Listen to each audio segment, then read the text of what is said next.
얼마 전에 총회 한 모임에서 대마도에 여행을 가자 그러더라고요.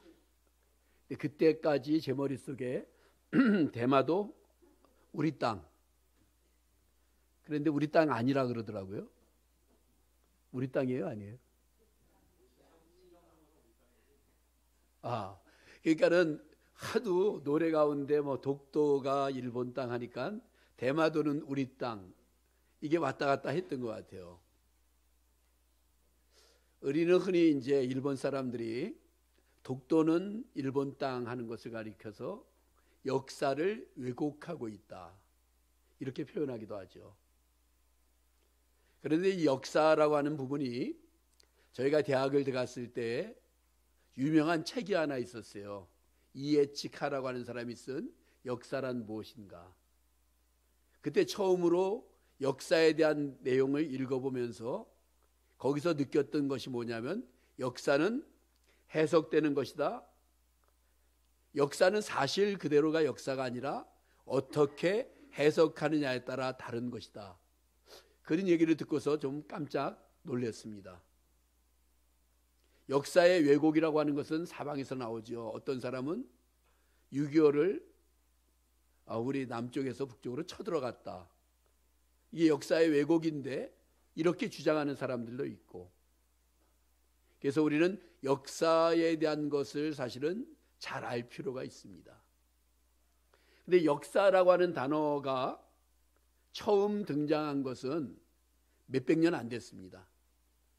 흔히들 17세기에 와서 역사라는 단어가 등장을 했다.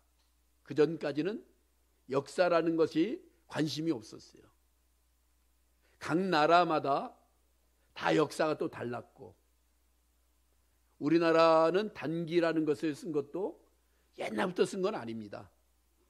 우리나라도 조선시대만 하더라도 세종 몇 년, 태조 몇 년 이런 식으로 썼고, 일본도 왕이 즉위하면 그때부터 원년이 돼서 출발을 했고, 다른 나라들도 마찬가지였습니다. 근데 17세기에 와갖고 세계화시킨 하나의 통일된 역사를 갖자라고 하면서, 그러면 기점, 초점이 어디일까라고 하다가, 물론 이제 크리스찬들이 많이 있었지만은 예수 그리스도의 탄생을 기점으로 해서 역사를 쓰자. 그래서 그때부터 해갖고 이제 주후, 그러니까 주님 후죠. 그래서 역사를 시작했고, 그 전에는 다시 거꾸로 이제 주전으로 해갖고 역사를 쓰기 시작했습니다. 그래서 오래될수록 큰 숫자가 나오고, 그 다음에 기점을 해가지고 다시 작은 숫자에서 큰 숫자로 가게 되었던, 지금 우리가 2025년을 지나가고 있죠. 그러다 보니까는 역사가들이 그럼 역사라는 단어를 영어로 뭐라고 표현할까라고 하다가 his story, 그의 이야기, 예수 그리스도의 이야기라고 하는 뜻의 his story를 히스토리로 해갖고 역사가 출발을 합니다. 물론 어떻게 보면 그 당시에 기독교 세계관을 중심으로 해서 이 많은 것들이 만들어졌지만, 역사라고 하는 단어가 우리 한자어로 몇 가지가 있어요. 하나는 지금 이제 2025년 이런 역사를 쓸 때는 인류 역사의 어떤 변천과 흥망, 과정, 이것에 대한 기록들을 이야기할 때 역사라고 이야기합니다. 그런데 교회에서 흔히 역사라고 이야기하면, 하나님의 역사라고 이야기하면 그건 뭘 말하냐면 하나님의 일, 하나님의 힘, 하나님이 하시는 능력, 이런 것을 가지고 역사라고 이야기하죠. 그 역자는 토목이나 건축에서 쓰는 역자와 같은 뜻을 갖고 있어요. 역사하면 또 뭐가 있을까요? 서울 역사, 이런 식으로 역전, 옛날 역전, 역사, 그렇게 이제 역으로 쓰는 건물을 역사라고 표현하기도 했죠. 그러면서 우리는 늘 생각해야 되는 것은, 우리는 역사의 한 점에 살고 있다. 지구촌에 역사의 한 점에 살고 있다. 수많은 사람들이 지구촌에 살다가 떠나갔지요. 그렇지만 우리는 이 역사라는 한 점에 살고 있는데 왜 오늘 역사라는 단어를 끄집어냈는가? 우리 예수님이 이번 주간, 다시 말하면 주님께서 고난주간, 고난, 부활, 역사의 놀라운 역사를 바꿔놓은 나라의 흥망성쇠만이 아니라 개인의 생사업까지 바꿔놨던 바로 예수님의 죽음과 부활이 있는 주간이기 때문에 그렇습니다. 성경은 역사의 처음과 나중을 이야기하죠. 그래서 창세기 1장 1절에서는 역사가 시작된 것, 요한계시록 마지막 장에서는 예수님의 재림으로 인간의 역사는 끝을 맺는다라고 하는 역사의 시작과 끝을 기록한 것이 바로 성경입니다. 그러면서 우리는 역사의 주인은 누구인가라고 하는 문제를 던지게 됩니다. 역사는 누구의 손에 의해서 움직여지는가?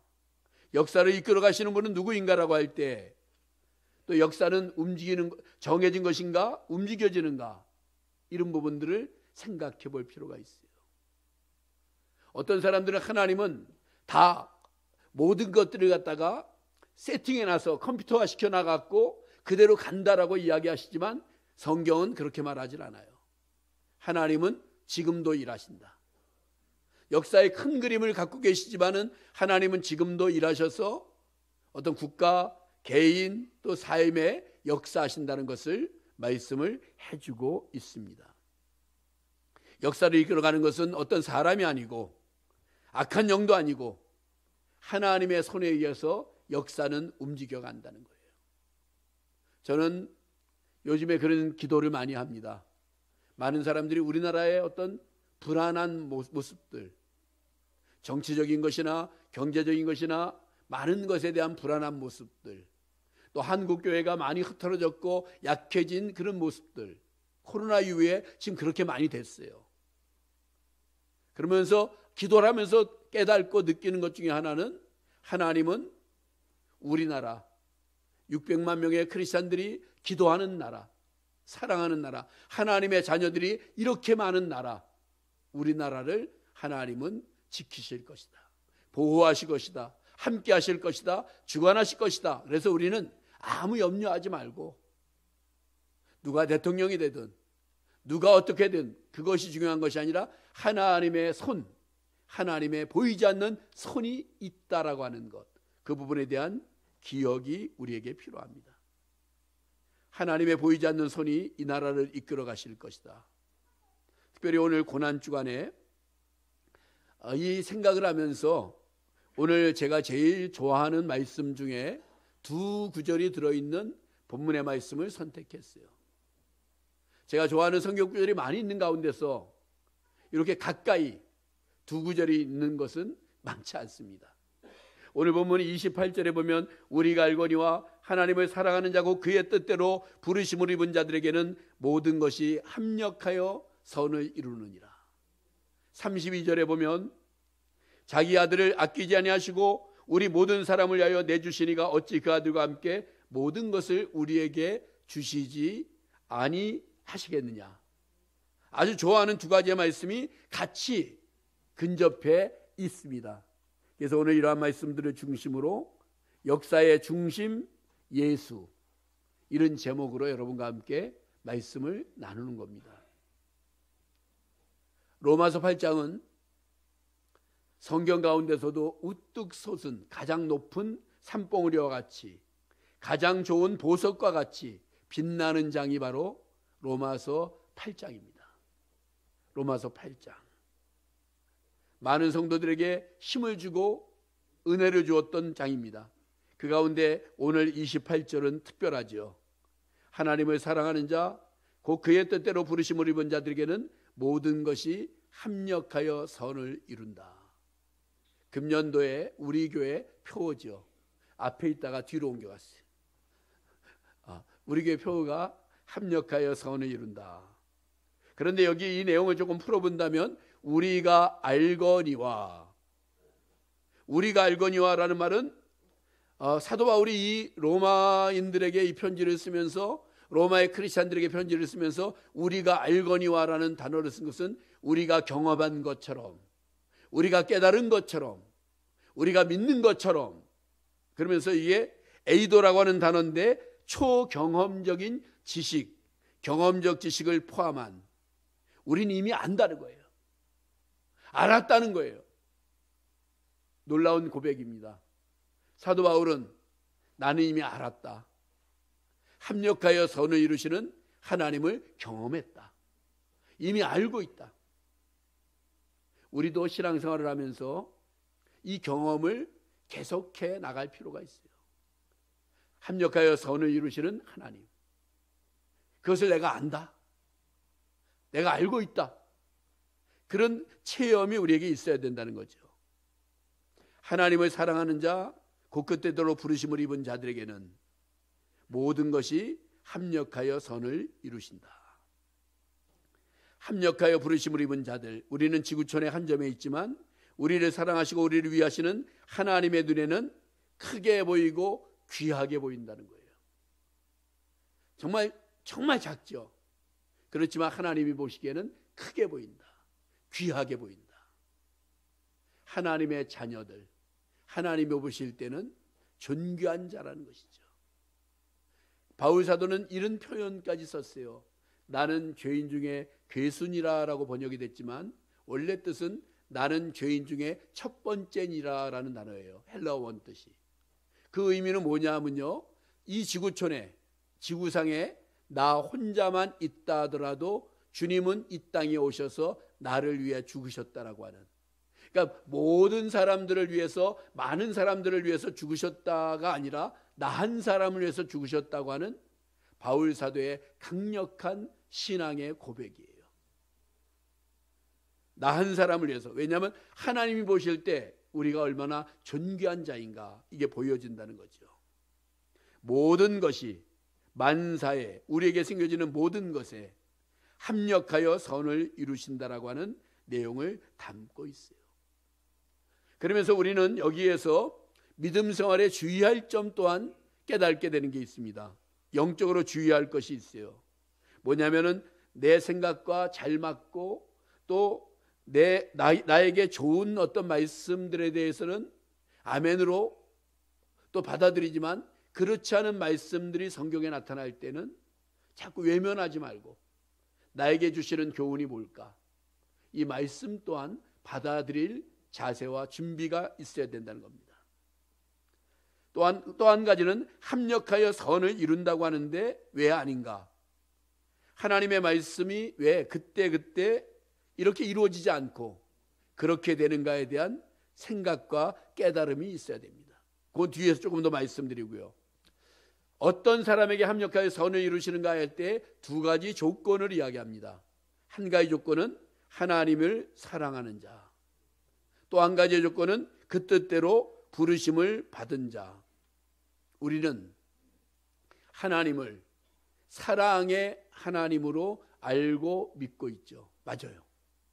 그런데 성경은 좀 더 적극적으로 하나님을 사랑의 하나님으로만 알지 말고 내가 사랑하는 하나님으로 믿으라는 거예요.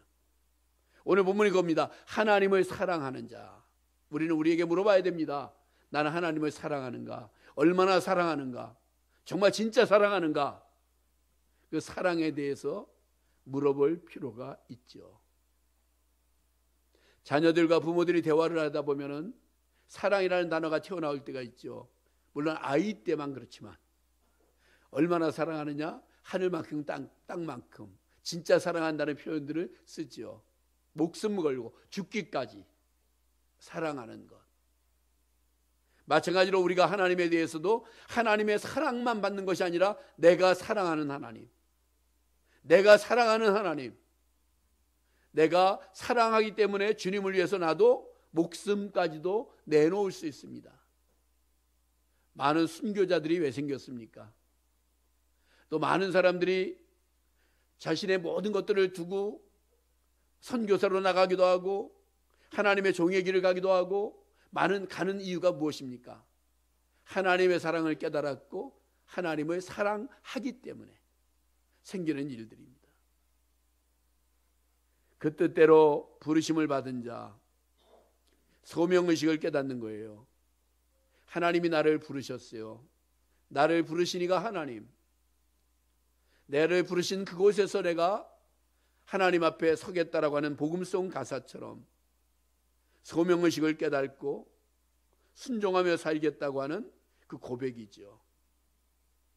내가 너를 구속하였고 내가 너를 지명하여 불렀나니 너는 내 것이라고 했을 때 주님의 뜻 안에서 부르심을 받았고 주님의 뜻대로 나도 살아보겠다. 주님 뜻대로 살기로 했네. 그 고백과 찬양이 우리에게 필요하다는 거죠.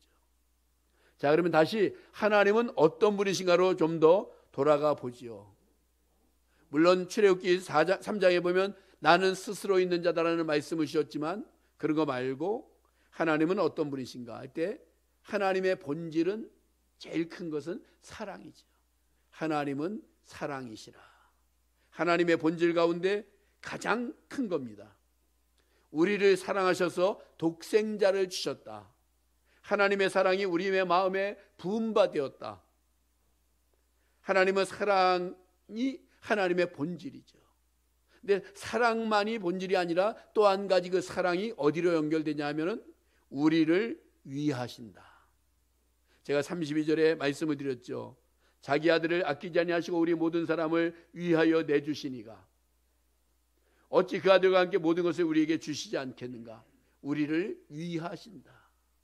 우리를 위하시는 하나님, 우리를 위하시는 하나님. 제가 50년 전에 들었던 설교, 오늘 32절을 가지고 목사님이 설교를 하셨어요. 우리를 위하신다는 것은 세 가지의 뜻이 있다. 첫째는 하나님은 우리 편이다. 둘째는 하나님이 보호하신다. 셋째는 하나님이 도와주신다. 기억하고 있어요. 하나님이 나를 위하신다고 할 때 하나님은 내 편이다. 하나님은 나를 보호하신다. 하나님이 도와주신다. 여기에 대한 믿음이 있고 그 믿음으로 어떻게 보면 50년간 살았다. 이렇게 생각이 들 때도 있습니다.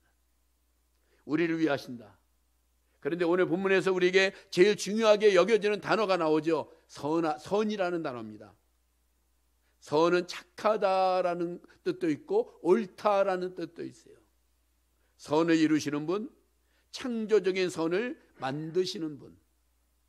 합력하여 선을 이룬다 그랬는데 다른 어떤 번역본에는 합력하여 최선을 이룬다 그랬죠. 선하신 하나님, 최선을 만들어 가시는 하나님, 최선을 인도해 가시는 하나님을 우리에게 말해주고 있습니다.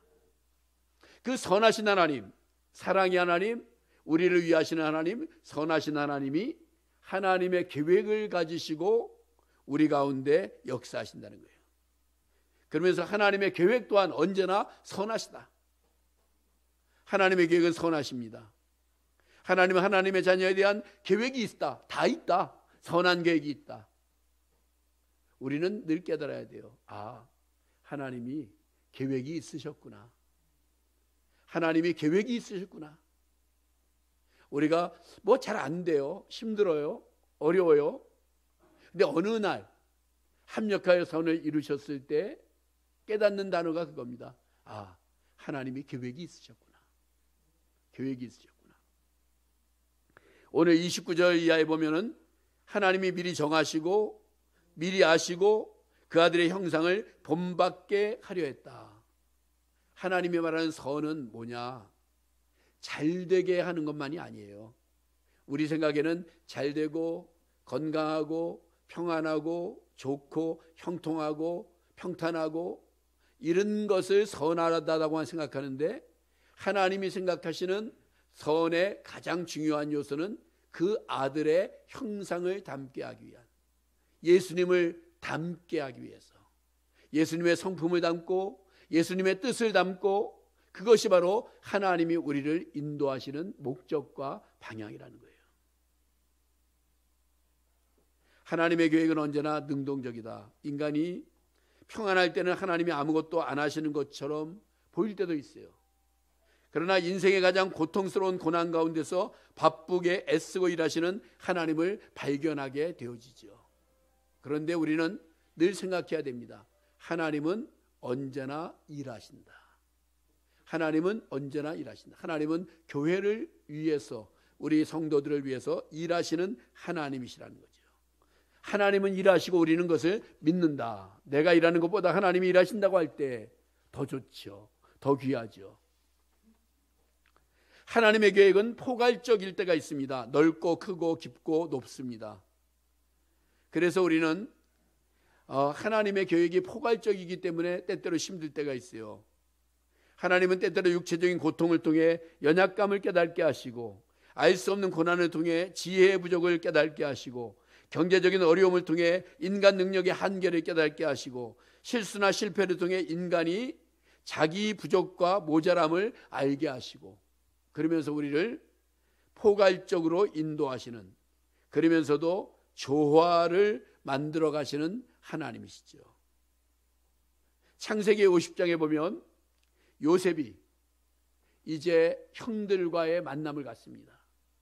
형들이 누구냐 하면 자기를 팔아먹은 사람이에요.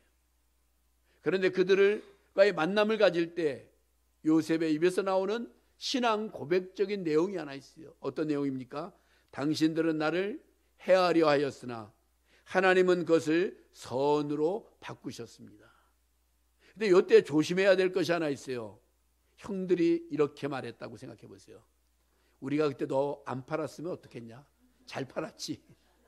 우리가 잘한 거야. 그건 안 되는 거고, 당신들은 나를 해치려 했다. 요셉의 말이 맞아요. 그러나 하나님은 선으로 바꾸셨다. 그러니까 우리의 인생과 우리의 삶 속에서 하나님은 모든 것을 선하게 바꾸시는 하나님이시다. 그것에 대한 믿음이 필요해요. 역사의 처음과 끝을 아시는 주님, 사람의 시작과 마지막을 아시는 주님, 모든 것의 시종을 아시는 주님, 그 주님에 대한 것을 생각할 필요가 있다는 거죠. 다시 합력하여 선을 이루시는 하나님, 합력하여 선을 이루신다. 바다는 끊임없이 파도가 치고, 파도 없는 것은 호수라 그러지 바다라고 안 그럽니다. 파도가 치고 풍랑이 일고 태풍이 불고. 왜 그럴까? 왜 그럴까? 바로 이 땅에 산소를 공급하기 위한 하나님의 방법 중에 하나예요. 아마존에서 생산하는 그 산소 양보다 태평양 바다에서 생산하는 산소의 양이 수십 배, 수백 배 더 많다는 거예요. 산소가, 근데 어떨 때 산소가 많이 배출되는가? 바다가 한번 뒤집혀질 때마다. 그러니까 우리는 하나님의 오묘하신 어떤 뜻을 잘 모르기 때문에 그렇죠. 마찬가지로 우리는 풍랑 있는 바다와 같은 인생을 살 때도 있죠. 그래서 우리는 고요한 바다만 꿈꾸지 말고, 풍랑 있는 바다라 하더라도 주님이 함께 하시면 갈만한 바다다. 이것에 대한 깨달음이 있어야 됩니다. 저는 선교사들의 이제 일생에 대한 부분을 좀 많이 이렇게 읽고, 선교사에 대한 꿈도 제가 꽂고 그랬던 적이 있었습니다. 그러다 지난번에 제가 미국 갔다 와서 큰 도전을 받았던 것은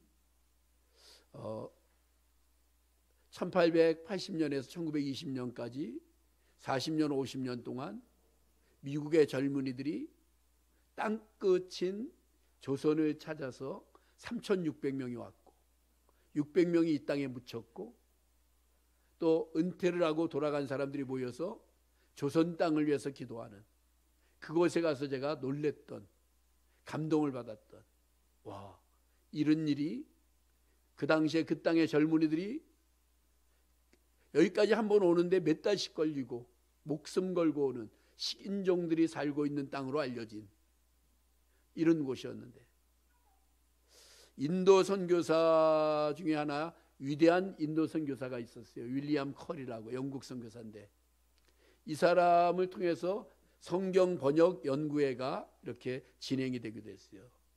이분은 영국에서 있다가 인도의 선교사로 와서 인도 사람들에게 성경을 번역해 주기 위해서 노력을 해서 10년 만에 이제 번역할 수 있는 전부 다 그 성경 번역이 끝났습니다.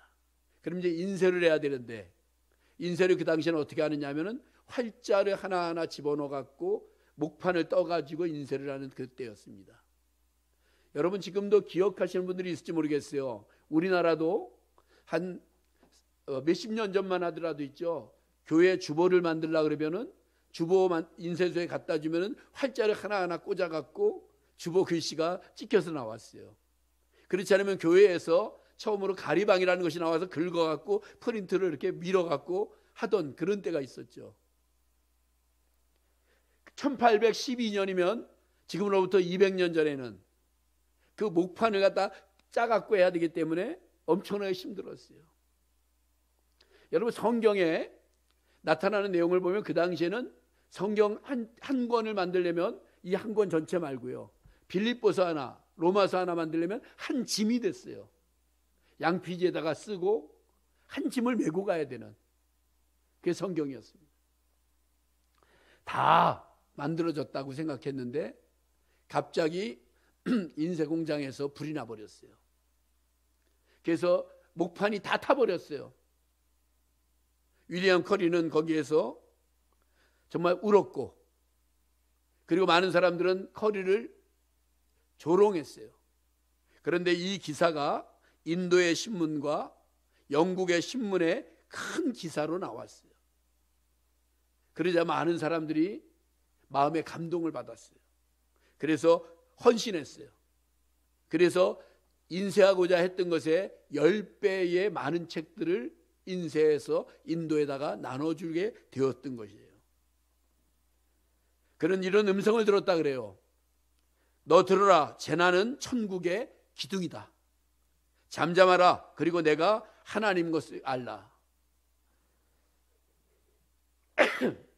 1812년 3월 12일자 일기. 나는 화재로 인하여 하루아침에 명성을 얻었다. 하루아침에 큰 세상의 협력을 얻었다. 화재 때문에. 합력하여 선을 이루시는 하나님에 대한 로마서 8장 28절을 거기다 써놨습니다. 사랑하는 성도 여러분, 역사의 중심은 예수 그리스도입니다. 오늘 종려주일, 고난주간, 그리고 십자가와 부활, 예수님께서 인간의 역사 속으로 들어오셨습니다. 우리 믿는 사람들의 개인 역사 속으로 들어오셨어요. 인생길에는 수많은 언덕과 굴곡이 존재하지만 우리 주님이 함께 하시면 걸어갈 만한 것이 바로 인생길입니다. 우리는 늘 인생길을 갈 때 굴이라 생각하지 말고 터널이라고 생각을 하라 그랬죠. 지나가면 지름길이다. 그것은 다른 말로 표현하면 하나님은 하나님을 사랑하는 자에게 그 뜻대로 부르심을 입은 자들에게는 합력하여 선을 이루시는 하나님이라고 하는 뜻입니다. 우리가 알거니와 하나님을 사랑하는 자, 곧 그 뜻대로 부르심을 입은 자들에게는 모든 것이 합력하여 선을 이루느니라. 기도하겠습니다.